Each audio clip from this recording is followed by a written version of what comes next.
So, Hare Krishna.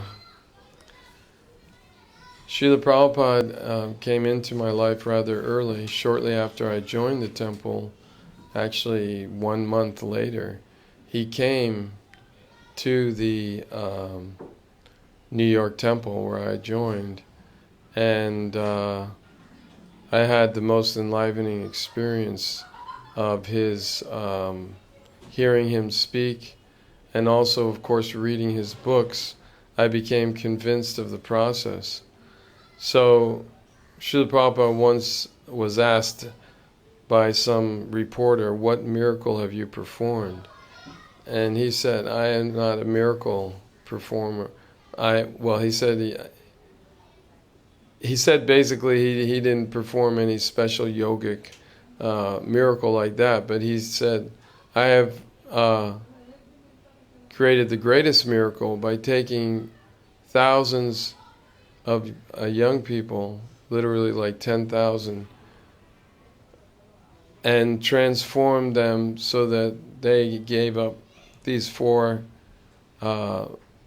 principles of illicit sex, gambling, intoxication, and meat eating." These four things, first of all, you could say, for all intents and purposes, like before I became a devotee, I was very enthusiastically breaking all of these principles. I was engaged in meat eating, intoxication, illicit sex, and gambling.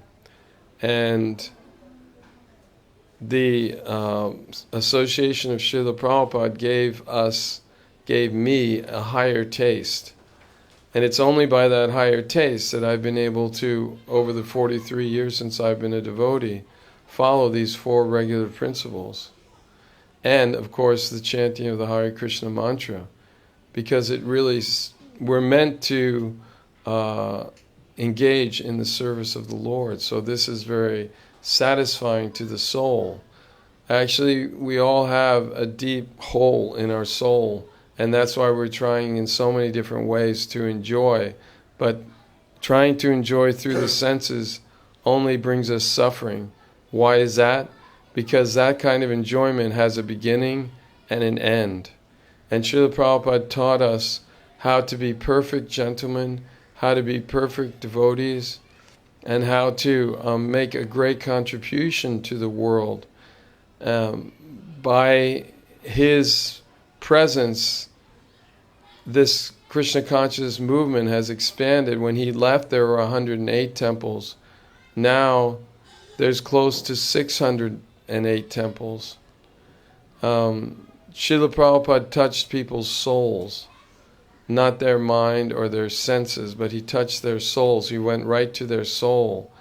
And what I experienced in the presence of Srila Prabhupada, that he was always only speaking about Krishna, and his only concern was how to uplift all living entities, not even humanity, but every single living entity to the spiritual platform.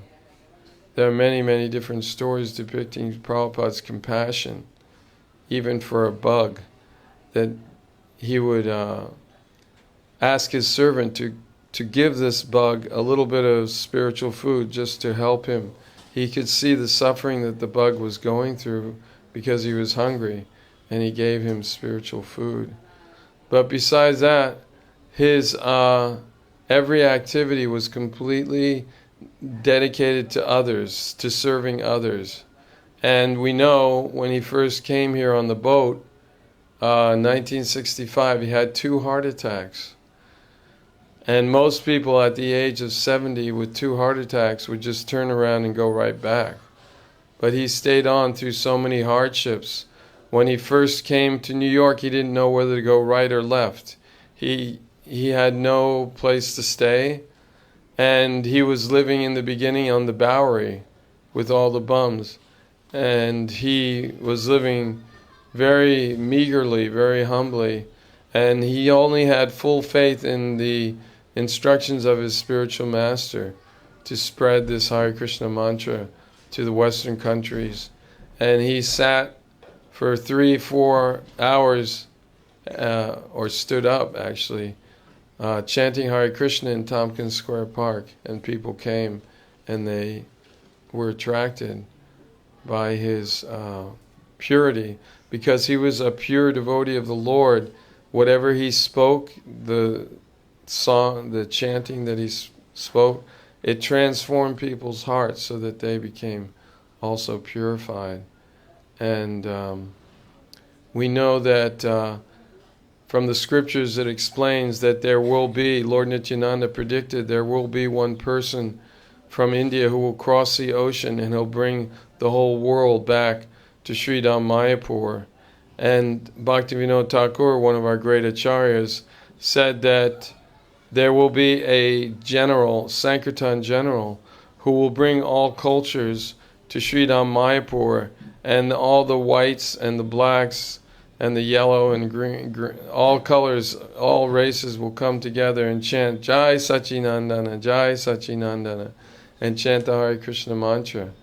Well, in 1880, when this prediction was made, no one could even imagine that any sannyasi or swami would come across to the West, which was a place of Malecha country where people eat meat, and it was not even recommended for them to go. But we see that Srila Prabhupada took the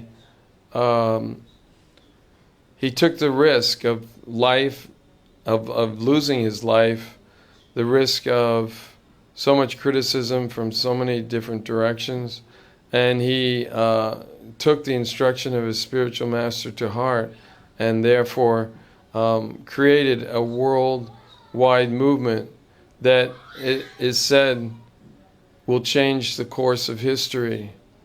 People will look back hundreds and thousands of years and say, this Krishna conscious movement made a difference.